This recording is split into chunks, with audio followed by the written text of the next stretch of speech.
Good morning students, my name is Nisha Sharma. I am your maths teacher of class 4th. Today we will study chapter number 4. We have already studied few topics of this chapter, this one. So today we start with page number 48. So let's start the chapter. On 50th May 2006, Chandran went to a shop.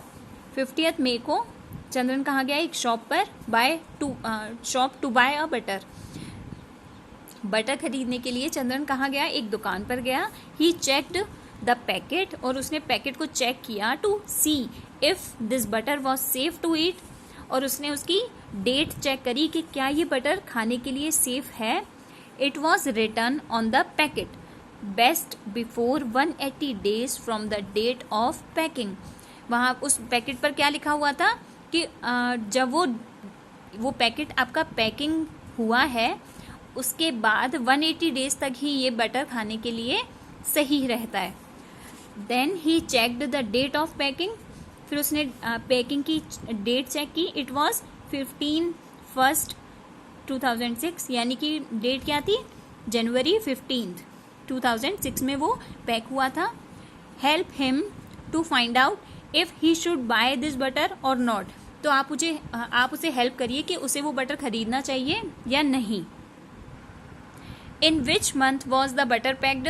कौन से month में वो pack हुआ था? जनवरी में. Which month will be it 180 days after 15th of January 2006, और कौन सा मंथ हो जाएगा उसे 180 डेज के बाद में? जुलाई. 3 मंथ्स हो गए. 30 डेज का 1 मंथ होता है, सॉरी 6 मंथ्स. ठीक है, 3 6 18, तो 180 डेज कितने मंथ्स के हो गए? तो जनवरी के बाद 6 मंथ्स कौन सा होता है? जुलाई. ठीक है, यानी जुलाई तक वो उस बटर को खा सकता है.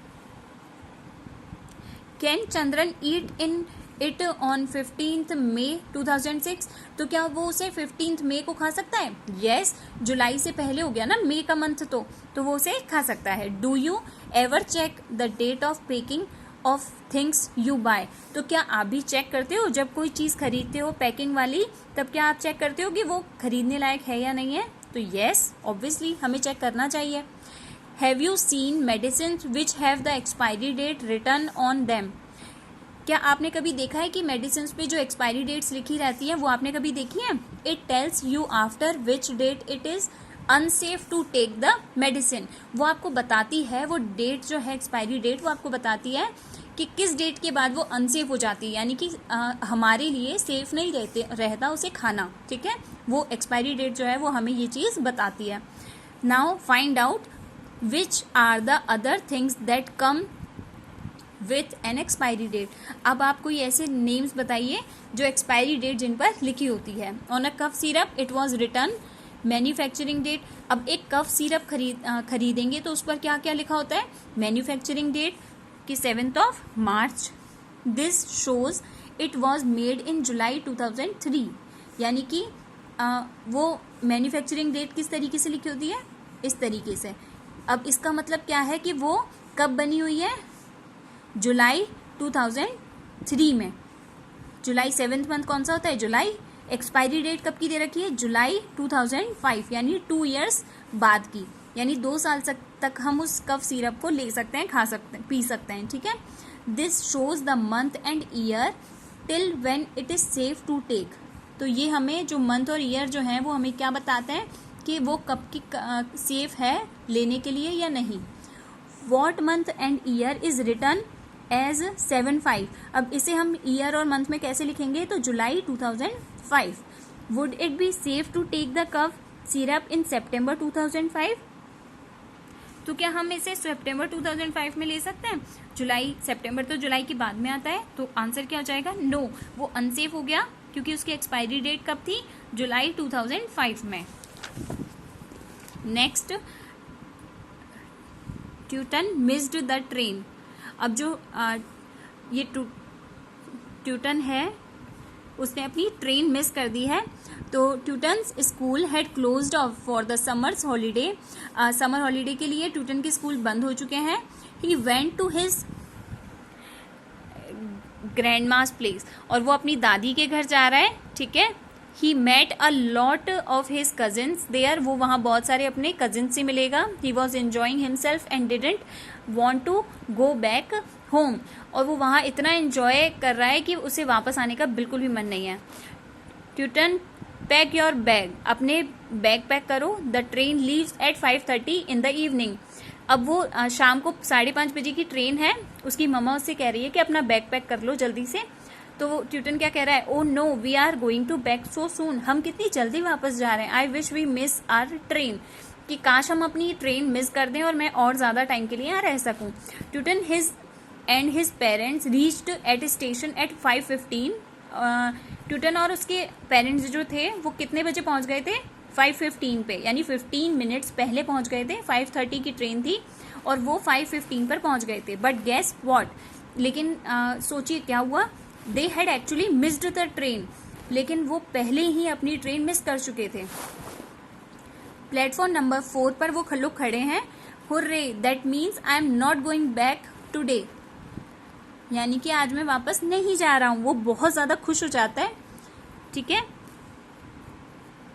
Now can you gas why they missed the train, अब आप गैस कर सकते हो कि उन्होंने अपनी ट्रेन कैसे मिस कर दी।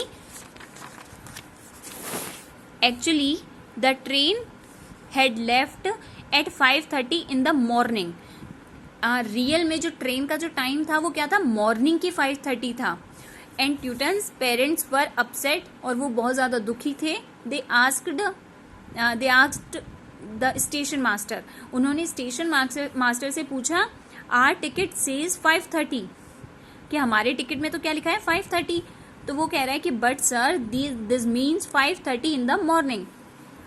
ओ yes, how could I forget that, अरे मैं कैसे भूल गया कि ट्रेन में जो टिकट्स होता है, railway will write, railway tickets में क्या होता है, टाइम को जो इवनिंग का टाइम होता है उसको लिखा जाता है इस तरीके से, यानी जो 12 के बाद जो नंबर्स आते हैं मॉर्निंग में, वो 12 के बाद इस तरीके से काउंट होते हैं कि 12 के बाद 13, 14, 15 इस तरीके से काउंट होते हैं।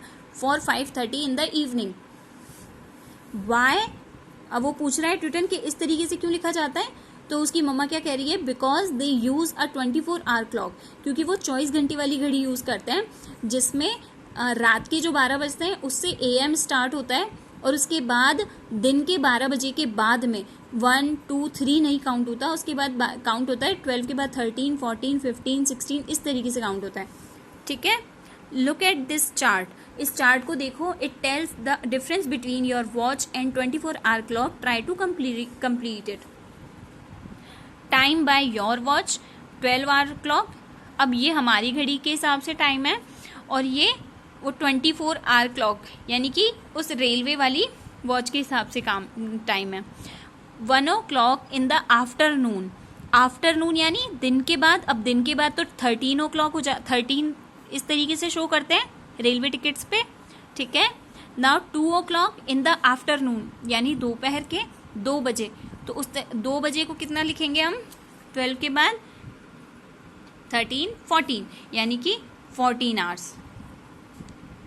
3 o'clock इन द आफ्टरनून, 3 को कैसे लिखेंगे, 15 यानी कि 15 hours.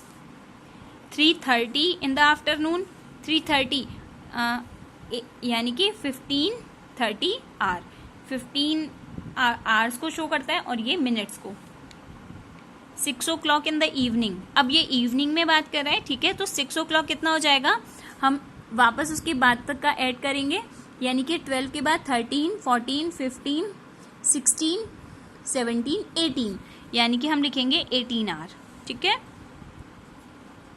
9 o'clock in the evening यानी 21, इसी तरीके से ऐड करते जाएंगे, 21 hour. 12 o'clock at midnight, अब मिड नाइट को किस तरीके से शो होता है, 00 मिनट्स, 00 आवर। वापस वो उस पर 12 तक रीच करने के लिए अब उसे 24 ना बोलकर क्या कहा जाता है, 00, ठीक है। 24 नहीं कहेंगे हम इसे। अब देखो, suppose a train leaves eight 8:30 at night, अगर ट्रेन कितने बजे छूटने वाली है, 8:30 एट नाइट, नाइट में 8:30 पर जाएगी। The time return on the railway ticket would be, तो वो किस तरीके से लिखा होगा, 12 के बाद 13, 14, 8 तक काउंट करेंगे तो 20 आवर 8 को शो करेगा एंड 30 मिनट्स, तो इस तरीके से लिखा जाएगा 20 and 30 hours. In a 12 hour clock each time comes twice in a day, यानी कि हर टाइम जो है वो दिन में 2 बार आता है। सो 5:30 in the morning is 5:30 AM and 5:30 in the evening 5:30 PM, यानी कि जो 12 आवर वाली वॉच होती है उसमें AM PM शो करना होता है, यानी कि जब ये वॉच है आपकी, जब मिडनाइट 12, जब रात के 12 बजते हैं तब से हमारा क्या स्टार्ट होता है, AM, ठीक है, यानी कि मिडनाइट 12 पे, ठीक है, मिडनाइट 12 पे हमारा AM स्टार्ट होता है, यानी कि 1 AM 2 AM इस तरीके से होता है। जब वो आफ्टरनून का 12 स्टार्ट होता है, ठीक है, जब आफ्टरनून का 12 होता है तो हमारा PM स्टार्ट हो जाता है, ठीक है, यानी कि 5:30 इन द मॉर्निंग में, तो मॉर्निंग मिडनाइट के बाद आएगा मॉर्निंग का 5, ठीक है, तो वो AM में शो होगा इस तरीके से 5:30 AM। और इवनिंग का 6 कब आएगा, इवनिंग का 5:30 आपका कितने आफ्टरनून के बाद आएगा, ठीक है, आफ्टरनून के बाद आएगा तो आपका PM चलेगा, यानी कि 5:30 PM इस तरीके से। What about 12:30 in the afternoon, और आफ्टरनून में क्या होगा, अभी बताया मैंने, आफ्टरनून आने के बाद तुरंत क्या स्टार्ट हो जाता है, 12:30 PM स्टार्ट हो जाता है, तो हम इसे किस तरीके से लिखेंगे, 12:30 PM, यानी कि वो आफ्टरनून का हो गया। That is 12:30 PM after 12 o'clock at noon we will use PM till midnight, ठीक है, मिडनाइट तक हम, आफ्टरनून से मिडनाइट तक हम क्या यूज करेंगे, PM। You must have noted the time of sunrise and sunset right here using AM PM।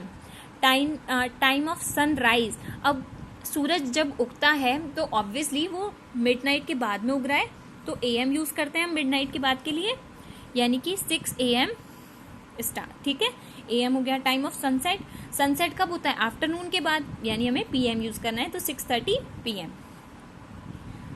Where have you seen 24 hour clock being used. अब आप मुझे बताइए कि आपने ये 24 आवर्स क्लॉक जो यूज होती है, यानी जहाँ जिस पर ये इस तरीके से टाइम लिखा हुआ होता है, वो कहाँ आपने देखा है, तो मैंने कहाँ देखा है, रेलवे टिकट्स पे, एयर टिकट्स पे एंड मोबाइल फोन्स में, ठीक है। So your chapter is completed. In our next video we have studied chapter number 5। तब तक के लिए stay safe. Thank you so much. Have a nice day.